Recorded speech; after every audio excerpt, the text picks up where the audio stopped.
Hello everyone and welcome to the channel. I'm Emmanuel, I'm a Boeing 737 pilot and a member of PMDG's tech team. I promised you about 2 months ago that I would do a VNAV takeoff tutorial, so it did take me a little time, but here it finally is. So, before we start with the actual takeoff, let's quickly talk about the differences between the VNAV takeoff and the manual takeoff, as I have shown it in my previous tutorial videos. First of all, we have to arm VNAV before our takeoff and verify that it is actually armed on the FMA. And secondly, we have to have a look at the takeoff reference page 2 of 2, where we have to define the acceleration height and the thrust reduction height. Now, the thrust reduction height will be usually the same in a company, so most companies are using 1,500 feet in the 737, but it can be as low as 800 feet. Then we have the acceleration height, which is dependent on the noise abatement departure that we want to do.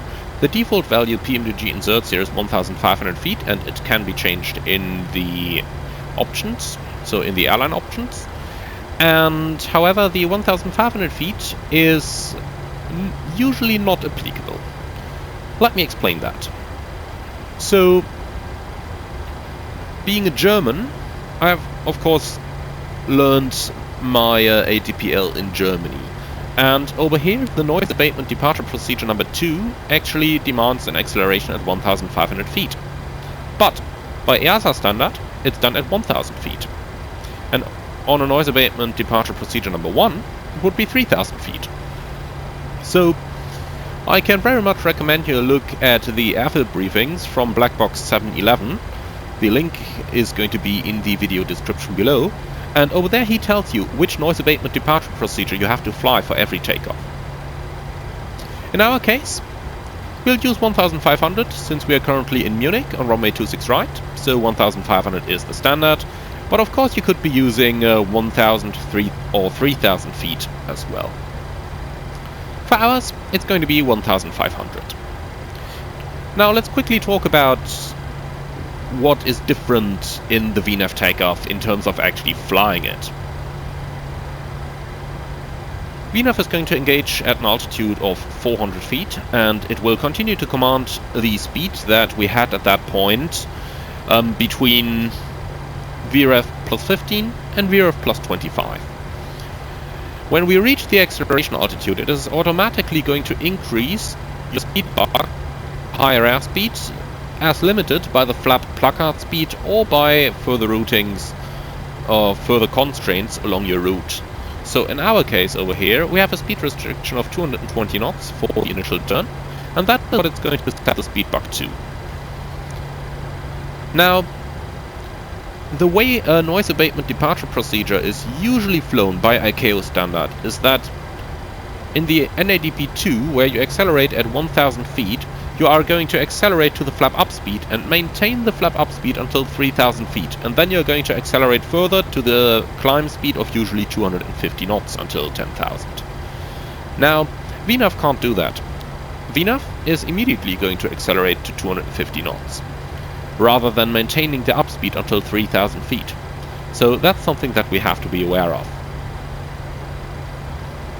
What VNAV, however, can do very well is to abide speed restrictions. So if you were to use the manual backup method, you always have to check if there is a speed restriction along your SID that you have to take into account.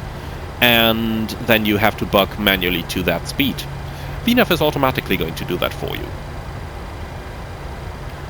So, the one big disadvantage of the VNAV takeoff, however, is that when VNAV engages at 400 feet, you are going to lose wind shear protection.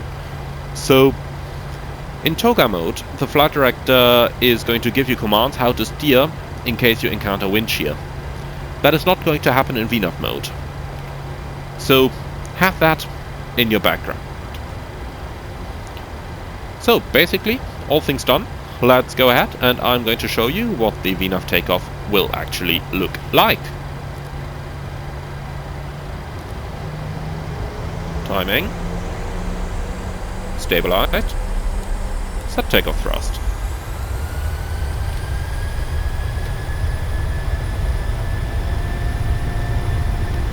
Takeoff thrust set, indications normal.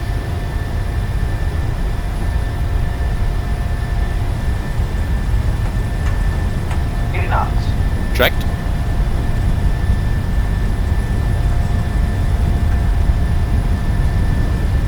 V1 take.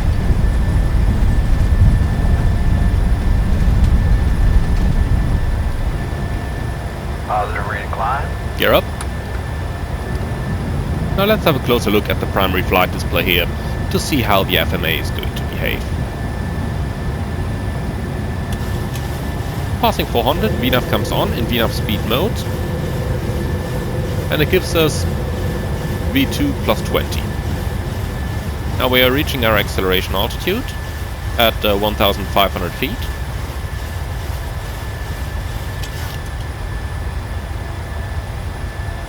Now it's actually commanding the acceleration to a speed of 220 knots as limited by our first turn.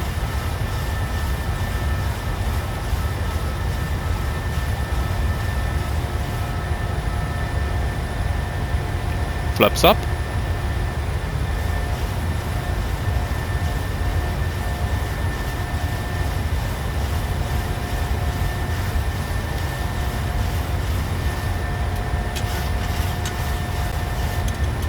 You can see how it is immediately accelerating now to the first speed restriction along our flight plan. And that is of course handy, but it does actually not comply with the noise abatement departure procedure 2 as per the ICAO standard. Alright, that basically concludes our VNAV takeoff already. So it is fairly straightforward and it is fairly easy as it saves you manually having to buck up. But be aware of the restrictions that do apply.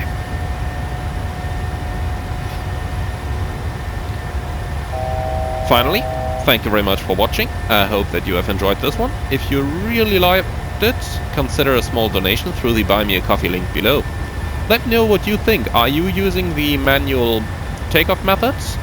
Or are you using VNAV for takeoff? Thank you very much for your attention, and I'm looking forward to see you all again fairly soon.